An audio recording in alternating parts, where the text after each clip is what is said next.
बेंगलोर में फिर से एक नई सुबह हुई। फ्यूचर टेक कंपनी की स्टार कोडर देविका भी ठीक समय पर अपने ऑफिस पहुंच गई। जब वो अपने ऑफिस के केबिन में पहुंची तो उसने देखा कि उसका बॉस उसकी चेयर पर बैठा एक दुबले पतले नौजवान का इंटरव्यू ले रहा है। तो mister Prakash Kumar, well, CV तो अच्छी है आपकी, 5 साल का वर्क एक्सपीरियंस भी है। नाउ हमें ये बताओ कि हमारी कंपनी आपको ही क्यों हायर करे? सर, मैं रात दिन दोनों शिफ्ट कर सकता हूँ। ऑफिस में ही नहा धो लूँगा और यहीं पे खा पी कर सो भी जाऊँगा। आप बस एक मौका दे दो सर, बस एक chance. Okay okay okay okay. और आज से 5 साल के बाद इस कंपनी के साथ तुम अपने आप को कहाँ देखते हो? सर जी, 5 साल बाद मतलब 5 साल बाद मैं यही कंपनी में दिख जाऊंगा ना सर, यहीं आपके पास, अगर आपकी कृपा बनी रही तो। बॉस उस लड़के का जवाब सुनकर खुश हो गया। Very good very good very good. मुझे लॉयल लोग बहुत ही पसंद है। तो गुड न्यूज़ ये है तेरे लिए, यू आर हायर्ड। तू कल से नहीं बल्कि आज से ही ड्यूटी पे लग जा। It's urgent. ओके, फटाफट ज्वाइन कर ले। बहुत बहुत शुक्रिया साहब, मैं अभी से ड्यूटी पे लग जाता हूँ। हाँ। वो नौजवान ऑफिस कैबिन से बाहर चला गया। देविका थोड़ी आश्चर्य में थी। उसने अपने बॉस से पूछा, सर, ये इंटरव्यू नया ऑफिस असिस्टेंट चाहिए क्या? Office assistant? अरे देविका, वो तो जब चाहो तब मिल जाएगा। प्रॉब्लम तो ये सिक्योरिटी गार्ड की है। जब से हम इस नए ऑफिस में शिफ्ट हुए हैं, एक भी सिक्योरिटी गार्ड यहाँ रुक ही नहीं पा रहा है। 5 सिक्योरिटी गार्ड रातों रात भाग गए। पता नहीं क्या हो रहा है कि कुछ ना कुछ छोटी मोटी प्रॉब्लम यहाँ पे लगी ही रहती है। अब देखो मेरी कैबिन का क्या हाल है। बारिश का दूर दूर तक नामो निशान नहीं है, पर फिर भी अचानक पता नहीं कहां से मेरी कैबिन की सीलिंग से पानी गिरने लगा। बड़ा अजीब सा ऑफिस है ये। खैर, तुम जल्दी से बैठो और जल्दी से फटाफट प्रेजेंटेशन तैयार कर लो। मैं जरा देखूं मेरे केबिन का क्या हाल है। ये कहकर देविका का बॉस निकल गया। देविका ने भी अपना लैपटॉप बैग टेबल पर रखा और कॉफी के लिए बाहर निकल गई। देविका अपने लिए ब्लैक कॉफी ले ही रही थी कि तभी उसकी सहेली और कलीग लीला भी वहां पे आ गई। वो काफी परेशान लग रही थी। क्या हुआ? रात सोई नहीं क्या? तेरा प्रेजेंटेशन रेडी नहीं हुआ? अरे यार, क्या बताऊं, प्रेजेंटेशन तो कल ऑफिस से जाने से पहले ही रेडी हो चुका था, पर आज सुबह आई तो पूरा सिस्टम ही क्रैश कर गया। पूरे 1 हफ्ते की मेहनत बर्बाद हो गई। अभी पिछले ही हफ्ते तो सिस्टम क्रैश हुआ था तुम्हारा। ये तो पूरा नया सिस्टम था ना यार। उस केबिन नंबर 13 पे ना हमेशा कुछ ना कुछ होता ही रहता है। कभी सिस्टम क्रैश हो जाता है, कभी फाइल गायब हो जाती है, कभी स्टेशनरी गायब हो जाती है। मैंने तो बॉस को आज बोल दिया साफ साफ, या तो मेरा डेस्क बदलो या फिर मैं ये ऑफिस बदल दूंगी। चिल मार यार, तेरा प्रेजेंटेशन मैंने क्लाउड में सेव कर लिया था, रिलैक्स। ये सुनते ही लीला का बुझा चेहरा खुशी से खिल उठा। You are so lovely Devika, thanks यार, तू हमेशा मुझे बचा लेती है। Thank you so much. अरे ठीक है, ये ले कॉफी और जल्दी से काम पर लग जा, मुझे भी बहुत काम है। लीला तो कॉफी का मग लिए हुए खुशी खुशी वहां से चली गई, पर कुछ था जो देविका के दिमाग में लगातार चल रहा था। देविका अपने कंप्यूटर पर काम कर रही थी। अचानक उसके कंप्यूटर की स्क्रीन अपने आप ही फ्लिकर करने लगी। देविका ने जैसे ही अपना हाथ कंप्यूटर की ओर बढ़ाया, कंप्यूटर की स्क्रीन वापस से ठीक हो गई। देविका वापस से अपने काम पर लग गई और ऑफिस में सब कुछ ऐसा दिख रहा था जैसे सब कुछ नॉर्मल हो। लेकिन आज की रात इस ऑफिस में फिर से कुछ घटने वाला था।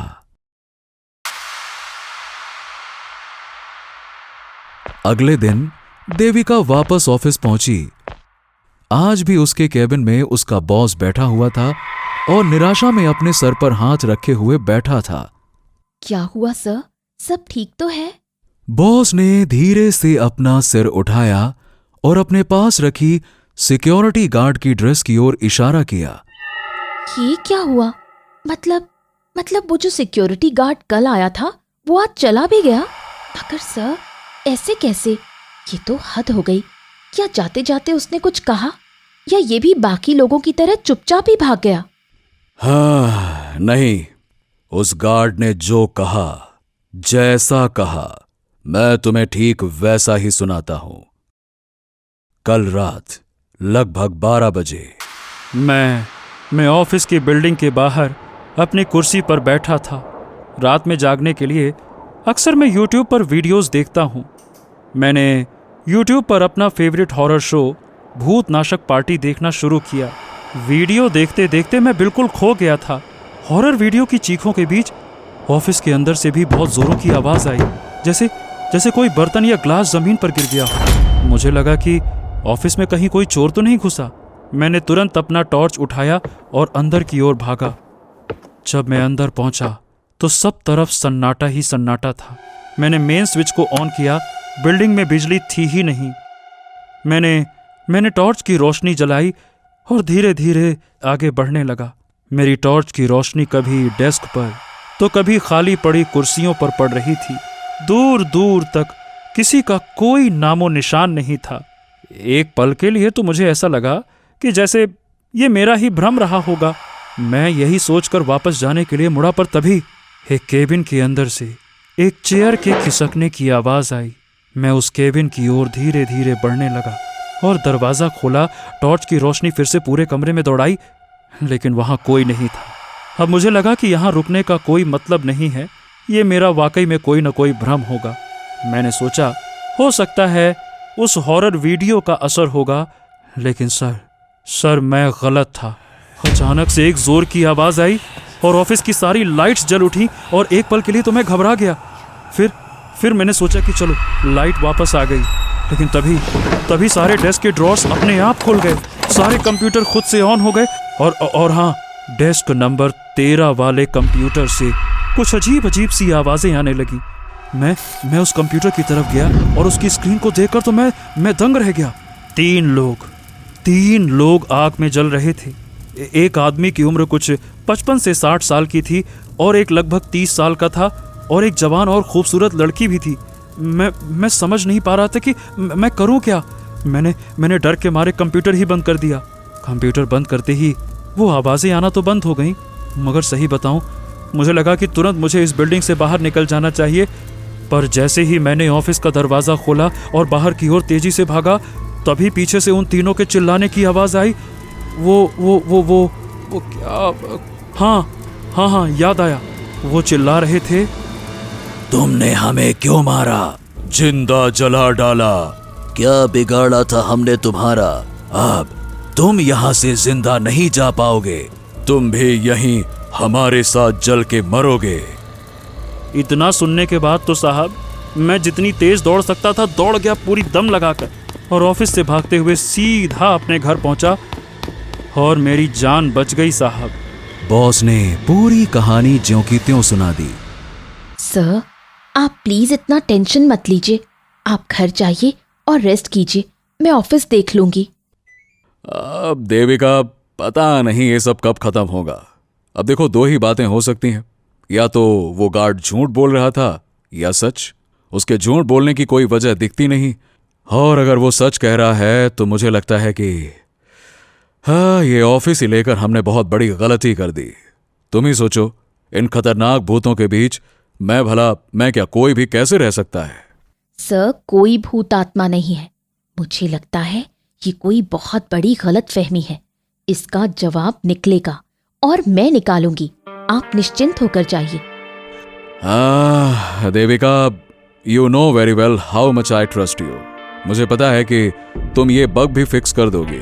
चलो, I will see you tomorrow, okay? ये कहकर बॉस वहां से चला गया। देविका ने उससे ये तो कह दिया था कि यहां कोई भूत या आत्मा नहीं है, लेकिन अंदर ही अंदर वो ये बात बहुत अच्छे से जानती थी कि बात बहुत गहरी है। उसने डेस्क नंबर 13 की ओर देखा। आज लीला काम पर नहीं आई थी। देविका उसके डेस्क पर गई और कंप्यूटर ऑन किया। मॉनिटर थोड़ी देर ब्लिंक करता रहा और फिर हर चीज बिल्कुल ठीक तरह से काम करने लगी। सब नॉर्मल है, लेकिन फिर भी यहाँ कुछ नॉर्मल नहीं है। देविका के दिमाग में सारी तस्वीरें एक एक करके सामने आने लगीं। 3 अलग अलग लोग, 3 अलग अलग घटनाएं, पर सबके तार एक दूसरे से मिल रहे थे। इन तीनों कहानियों में कुछ तो कॉमन था। उस गार्ड ने आग की बात कही थी। हम लोग भी यहाँ 6 महीने पहले ही आए।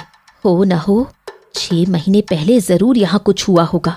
ये सोचते सोचते देविका की नजर रिसेप्शन पर गई, जहां एक बोर्ड पर लिखा था शेट्टी कंस्ट्रक्शंस। शेट्टी कंस्ट्रक्शंस? ये तो पास में ही है। चलो यहीं से शुरुआत करते हैं। एक्सक्यूज मी, मुझे इस कंपनी के ओनर से मिलना है। इस वक्त कहाँ मिलेंगे वो? शेट्टी सर जी, वो तो आउट ऑफ टाउन है। अच्छा, कब तक आएंगे? शायद अगले हफ्ते। एक्चुअली मैं फ्यूचर टेक कंपनी में काम करती हूँ, तो मुझे कुछ पूछना था। Future tech? हाँ, वो तो क्लाइंट है हमारी। कहिए क्या बात है?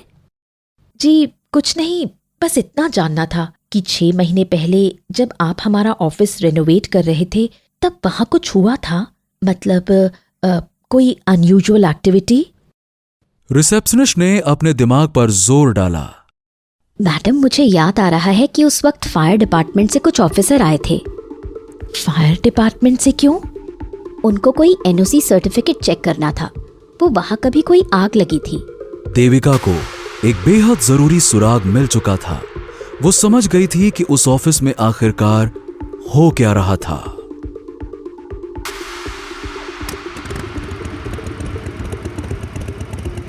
देविका ने अपनी बाइक पार्क की और सीधा अपने घर में घुस गई। उस छोटे से कमरे में कई सारे सर्किट्स, इंफ्रारेड लेंस और कई सारी छोटी छोटी मशीन्स बिखरी पड़ी थीं। देविका ने एक बैग उठाया और एक एक करके मशीन्स अंदर डालने लगी। एक ईएमएफ डिटेक्टर, जिससे किसी भी पैरानॉर्मल एक्टिविटी का तुरंत पता चल जाएगा। एक छोटा सा हैंडहेल्ड टेसर, इमरजेंसी में आत्मा को शॉक देने के लिए। एक इंफ्रारेड वॉइस रिकॉर्डर, जिसमें मैं आत्माओं की आवाजें रिकॉर्ड कर पाऊंगी। बस इतना काफी है। जरा मैं भी तो देखूं कि ऑफिस के अंदर बैठी ये आत्माएं आखिर हैं कौन। शाम के ठीक 7 बज चुके थे। फ्यूचर टेक के लगभग सारे कर्मचारी जा चुके थे। सिर्फ देविका और ऑफिस असिस्टेंट गौरव ही बचे थे। बातों बातों में कब 7 बज गए पता ही नहीं चला। अच्छा हाँ देविका मैडम, अब मुझे तुरंत एक जगह पहुंचना है, तो अभी निकलना होगा और मुझे ऑफिस भी लॉक करना है। अच्छा ये बताइए, क्या आप अपनी बाइक से मुझे बस स्टॉप तक छोड़ देंगी? हाँ, क्यों नहीं, बिल्कुल छोड़ दूंगी। ठीक है मैडम, बस 2 मिनट में मैं वॉशरूम से आया, बस 2 मिनट, फिर चलते हैं अपन। गौरव वॉशरूम चला गया। देविका के पास यही मौका था। वो तुरंत अपना लैपटॉप बैग लेकर लेडीज वॉशरूम में छुप गई। जब गौरव बाहर आया तो उसे देविका कहीं नहीं दिखी। ला ला ला ला ला। अरे ये देविका मैडम कहाँ चली गई? मैडम बस स्टॉप छोड़ने के नाम पर पतली गली से निकल गई। चलो भाई कोई बात नहीं, बस स्टॉप रोज पैदल जाता हूँ, आज भी पैदल चला जाऊंगा। चलो भाई ना। गौरव ऑफिस को बाहर से लॉक करके चला गया। देविका तुरंत वॉशरूम से बाहर निकली और अपने डेस्क की ओर गई। वहां उसने अपना गैजेट्स वाला बैग छुपा रखा था। चलो बहुत हुई बातें, अब काम करने का वक्त आ गया है। पहले ये ईएमएफ मीटर निकालती हूँ और डेस्क 13 देखती हूँ, वहां कुछ ना कुछ जरूर होगा। देविका डेस्क नंबर 13 के पास आई। पहले उसने कंप्यूटर ऑन किया, लेकिन मशीन में कोई हरकत नहीं हुई। हद है यार, लीला और उस सिक्योरिटी गार्ड ने तो बार बार कहा था कि इसी डेस्क पर कुछ ना कुछ गड़बड़ होती रहती है। खैर, मैं पूरे ऑफिस का एक चक्कर मार लेती हूँ। देविका ईएमएफ मशीन को लेकर चारों तरफ चौकन्ना होकर घूमने लगी। काफी देर तक उसे कहीं कोई सुराग नहीं मिला। थोड़ी देर बाद वो अपने बॉस के केबिन से गुजरी और तभी ईएमएफ मशीन की सुई तेजी से घूमने लगी। देविका समझ गई कि आत्माएं इसी केबिन में है। उसने झट से अपना इंफ्रारेड वॉइस रिकॉर्डर निकाला और उसे ट्यून करने लगी। धीरे धीरे वॉइस रिकॉर्डर से आवाजें साफ सुनाई देने लगी। देविका ने कैबिन में चुपके से झांक कर देखा। कैबिन में एक आदमी और एक औरत आमने सामने खड़े थे। दोनों के चेहरे जले हुए थे। अरे आखिरकार तुम मेरी बात समझना क्यों नहीं चाहते? 5 महीने हो गए और मैं अब भी यहीं पर हूँ तुम्हारे साथ। समझो मेरी बात को। हाँ तो किसने रोका है तुम्हें? चले जाओ ना यहाँ से। मैं तो यहाँ रुकी हूँ क्योंकि मैं यहाँ आई थी कई सारे सपने लेकर। 3 साल में ही इंटर्न से जनरल मैनेजर तक के पद पर पहुँच गई। सब जानते हैं, यहाँ पर सब जानते हैं कि बॉस की नजर तुम पर थी। तुम्हारे करीब आने के लिए ही उसने तुम्हें इतनी जल्दी प्रमोशन दिया। Shut up. तो तुम ये कहना चाहते हो कि मुझे ये तरक्की मेरी काबिलियत की वजह से नहीं बल्कि रहने दो। यू नो, तुम्हारे इसी लो स्टैंडर्ड एटीट्यूड की वजह से तुम उसी डेस्क नंबर 13 पर एक सुपरवाइजर बनकर रह गए। देविका उनके बहस को ध्यान से सुन रही थी। ओ नहीं, ऐसा नहीं है भाई। देखो, मैं तो तुमसे बस इतना कह रहा था कि मैं तुम्हें सच्चे दिल से चाहता हूं। लोग तो बस जीने मरने की कसमें खाते हैं। मैं तो सच में मरने के बाद भी तुम्हारे साथ हूं। मैं ये कह रहा हूं कि हमें बस असली दुनिया में लौट जाना चाहिए। असली दुनिया? 2 महीने बाद ही बॉस मुझे बोर्ड ऑफ डायरेक्टर्स में लेने वाले थे। मैं कितनी खुश थी। मैं कहीं नहीं जाऊंगी। मुझे यहीं इसी दुनिया में, इसी सपने में जीने दो। देविका उन दोनों आत्माओं की जज्बाती बातों को सुनने में इतना खो गई थी कि उसे ध्यान ही नहीं रहा कि उसके ठीक पीछे कोई खड़ा है। अचानक से देविका की मशीन जोर जोर से आवाज करने लगी। वो एकदम से पीछे मुड़ी तो एक 55 से 60 साल का अध जला इंसान देविका पर जोर से चीख उठा। उसकी चीख सुनकर बाकी दोनों आत्माएं भी केबिन की दीवार को चीरते हुए बाहर आ गईं। तीनों ने देविका को घेर लिया। बूढ़ा बॉस बहुत गुस्से में था। वो गुर्राया, कौन हो लड़की तुम? ये ऑफिस हमारा है। कौन हो तुम? सर, मैं भी यहाँ एम्प्लॉय हूँ और आपसे बात करने आई हूँ। आखिर क्यों आप यहाँ के बेचारे सिक्योरिटी गार्ड्स को भगा देते हैं? सिक्योरिटी गार्ड का नाम सुनते ही वो बूढ़ा आदमी गुस्से से लाल हो गया। क्या कहा तूने? सिक्योरिटी? उन्हीं की वजह से हमारी मौत हुई है और हम अपने ऑफिस में भटक रहे हैं। तूने इस वक्त यहाँ पर आकर अपनी मौत को बुलावा दिया है लड़की।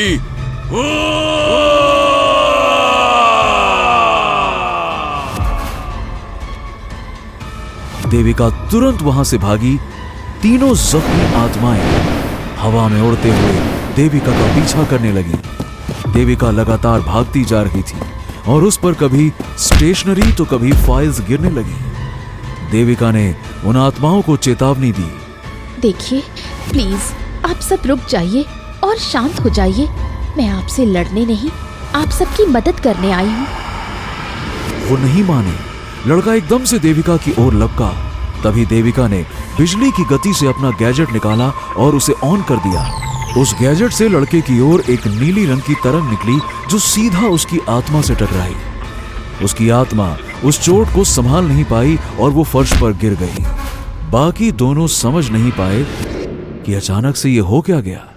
देविका ने उन्हें फिर से समझाया।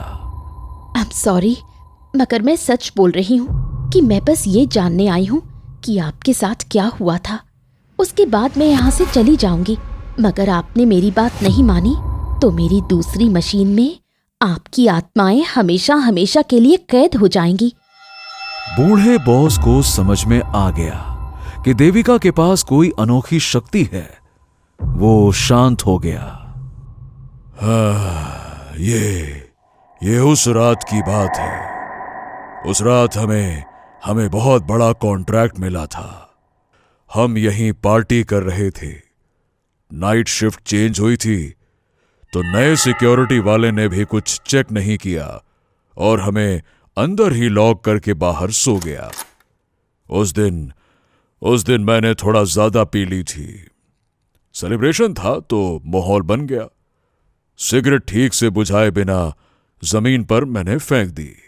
मुझे पता भी नहीं चला कि उस छोटे से सिगरेट की चिंगारी से ऑफिस के पार्डन में कब आग लग गई।